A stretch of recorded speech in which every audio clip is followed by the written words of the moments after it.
Welcome back, children.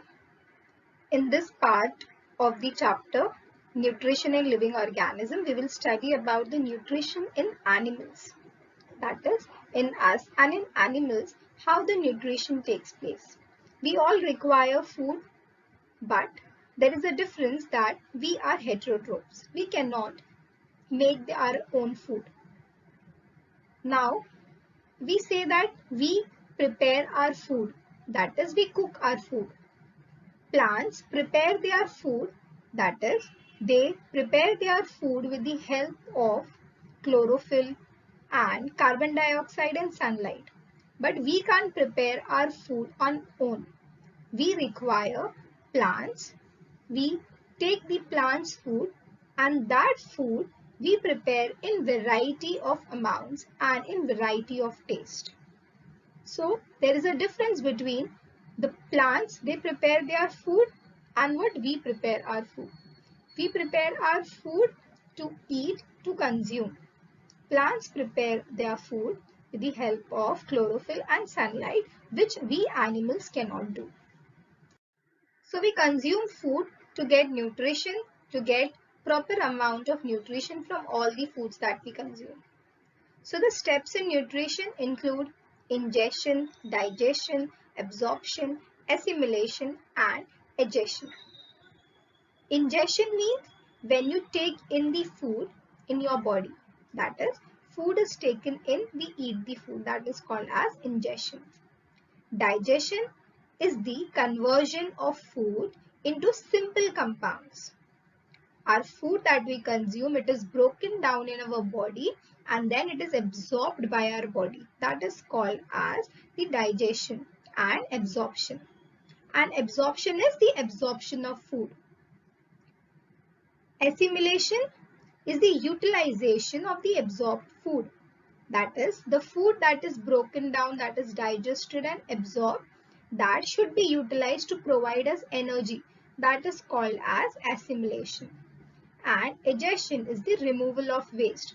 That is, when you consume food, useful things are absorbed from your body and the things which are not useful are thrown out of the body. That is called as egestion. The first type of nutrition is holozoic nutrition. Now, holozoic nutrition occur in unicellular organisms. That is, they are made up of one cell and the example is amoeba. So amoeba does not have organs like we have. We have our hands, we have our mouth. But amoeba do not have any organ. It is a unicellular animal. It can take in food through any part of the surface. It surrounds the food particle from all the sides and take in into the cell. In the picture you can see here. After that cell, after the food is taken into the cell, it digests the food with the help of different enzymes which are present. Even in our body, enzymes is present to break down the food. So, in amoeba, also enzymes are present. They will break down the food, they will digest the food. The undigested food is left behind as the amoeba moves further with the help of pseudopodias. You can find two projections are shown in the picture. Those two projections are called as pseudopodia, through which the amoeba moves. In unicellular animals like amoeba, euglena, paramecium, all these steps of nutrition occurs within their unicellular body.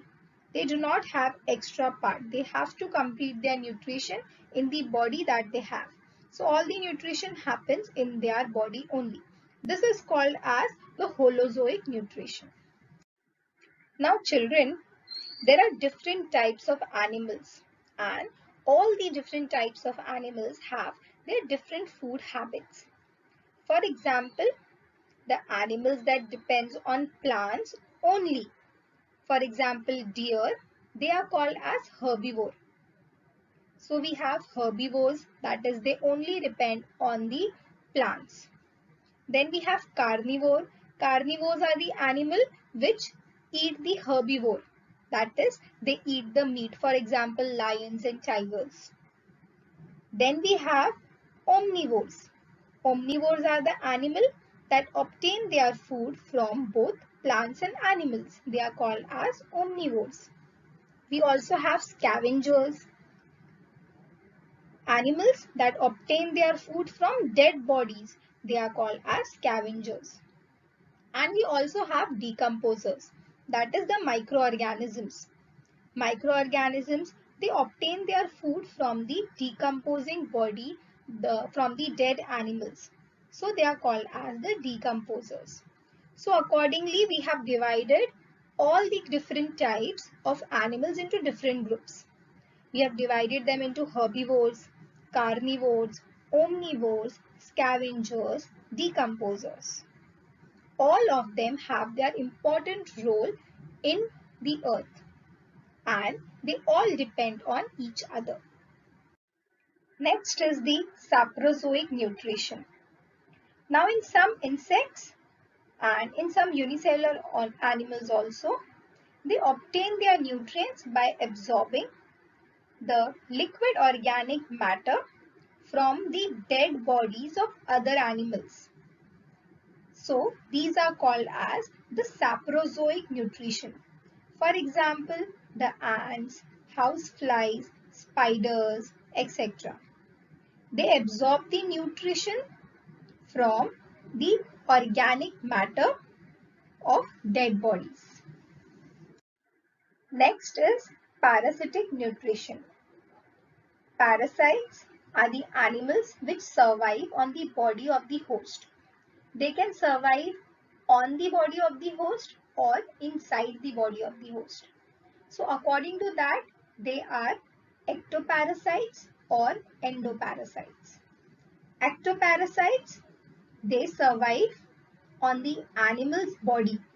That is, they live on the body surface of other animals and they obtain their food by sucking their blood. These are called as the ectoparasites and their nutrition is called as ectoparasitic nutrition. Example, the bedbug or the louse or the ticks. They survive on the surface of the body and suck the blood from the body. In parasitic nutrition only, another type is the endoparasites. That is, these animals, they live inside the body of other animals and they obtain their nutrition. Usually they are present in the digestive part of the animal. These animals, they suck the nutrients, the blood from the inside part of the body. Example is tapeworm or ascaris. These are called as the endoparasites. So children, these were some type of nutrition in animals. We studied about holozoic nutrition and saprozoic nutrition and parasitic nutrition. And we also studied about the different types of food and animals, that is herbivores, carnivores, omnivores, scavengers and decomposers.